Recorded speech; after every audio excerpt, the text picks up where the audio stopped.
Welcome back to Let's Have It Out. I'm Ramafoko, the CEO of Soul City. My guest tonight is Dangor. Now, Zain, before the break, you spoke about the social norms that exist and how you grew up, and I can certainly relate to that.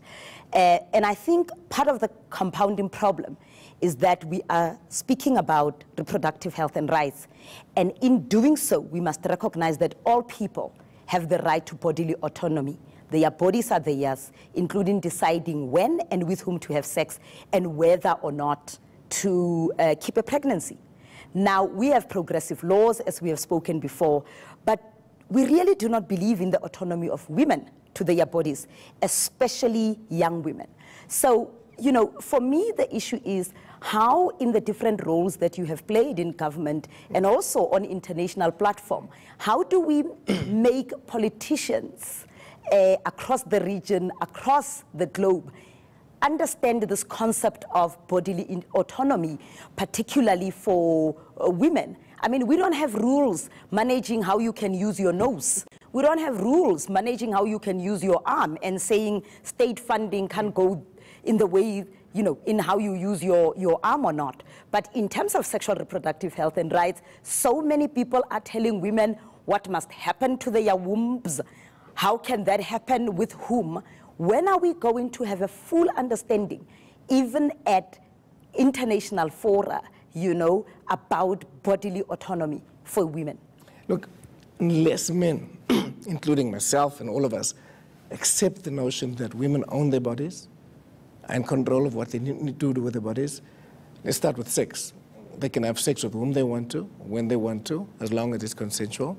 They can decide on how many children to have, when to have children, whether to keep a pregnancy or terminate a pregnancy. Unless we accept that, unless we accept it and internalize that, then a lot of these issues are going to remain with us for a very, very long time. It's not just the issue of being anti-abortion or anti-choice. It's violence against women. So there's an entitlement. I own your body. You're a woman. Who are you to say no to me? But you know, unless men internalize that. And this is the difficult discussion, because the idea of controlling women's bodies has been with us for a very, very long time. Yeah. You know, it starts at home.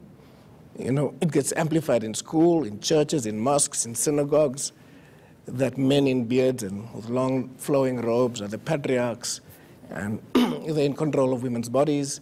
They own women. And with people with power. I mean, we've seen it with how political parties have struggled with calling out men who are clearly abusive. So where is it going to start? I mean, you've spent so many years in government, you know. I have sympathy for people out there who are saying talk is cheap. Women are on their own. I've articulated those sentiments myself. We are second-class citizens, and we don't think that all of the things that as taxpayers we pay, you know, public officials to do, we're gonna realize. So, you know, what is the kind of contract we need to be entering into about what government can do in order to help us shift these norms that will make us recognize that women have bodily autonomy? We've got a good tool to do that. Our Constitution is one of the few that actually says bodily autonomy, integrity, including control over reproduction. Yeah. Very few other constitutions. But what does it mean, Zain, when you are sitting in Kailicha, in Manziville, in Pitsidi It's about accountability. If there's a public official, let's take a clinic, for example. If there's a clinic, and it's a public clinic, and somebody goes in there and says, I want this service, and a public servant says, well, I refuse to do this because I don't believe in this, that is somebody who's actually acting against the Constitution. Yeah. They can use the term conscientious objection, but there's a limitation in Section 36 of the Constitution. But who has ever lost their job for doing that? No. And I'll give you an example. We had a campaign in Ratlo, and we actually partnered with your previous department, Social Development, the Deputy Minister. When we got into Ratlo, almost, if not more than 13-year-olds had children. Now, these young children had been in a school, they had been in a home, they went to a clinic or a hospital to deliver, they went to Home Affairs to register the birth. They had 4 officials, at least official representatives, who we pay, who never reported that as sexual abuse, who never followed up even one case.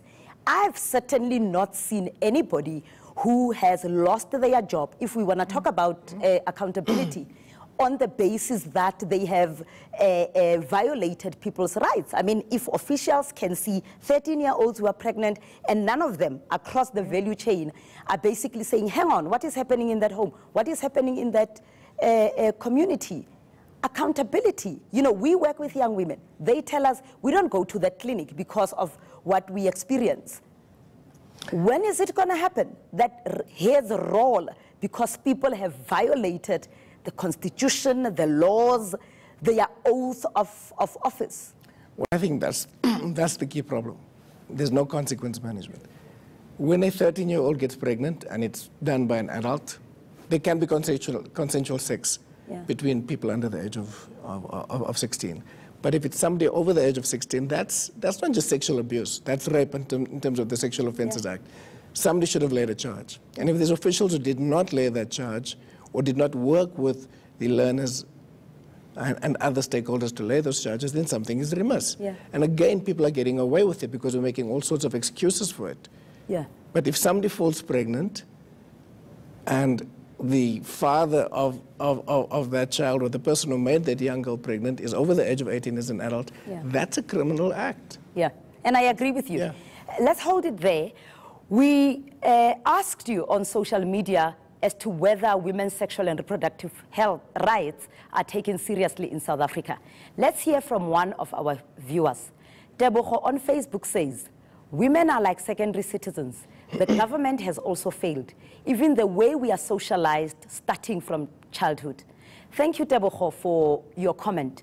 I guess it speaks to what we have been talking about, but how do you take, as somebody who's been in government for so long, and how do you measure, you know, success when even what the person is telling us is government has failed us?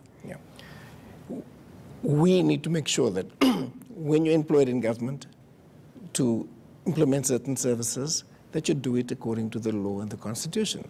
And if you don't do it, there must be consequence management. The fact is, the lens of reproductive justice, actually the whole entire lens. So we can have a law that says you have access, but you also have exclusion economically. So you get paid less than men. You have social exclusion. The health systems do not facilitate access. You know, when 30,000 women in South Africa do not even know that abortion is legal, there's a communication deficit, and that deficit then comes from us as government. And we must change that. Why are we not making sure that women understand where they can get services, how to access services, is a serious issue. But where is the willingness, Zane? Because while abortion is legal in South Africa, 50% of abortions happen in informal settings, and 10% of maternal mortality comes from unsafe abortions. Again, the lens I'm going to use is reproductive justice. You've said where the major maternal mortalities and morbidities are located. It's with the poor. You don't hear of middle-class, rich people being turned away from services because they can pay for it in the private sector. Only 7% of our public health systems or institutions provide the services. Again, that's a health systems issue that impacts on the poor.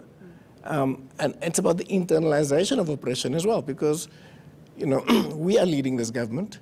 The people that are dying are essentially people that vote for us and put us in. And people that look like us nowadays. People that look like us. You know, so when we talk about the intersectionality, it's about who's the most vulnerable. It's poor black women who live in particular geographical spaces, who do not access the rights that are actually meant for everybody. So a few benefit, and it's the same people who benefit under a system where it was legal. They could just fly over and get it. Hold that thought, Zane. After the break, we take more of your questions and comments, so don't go away.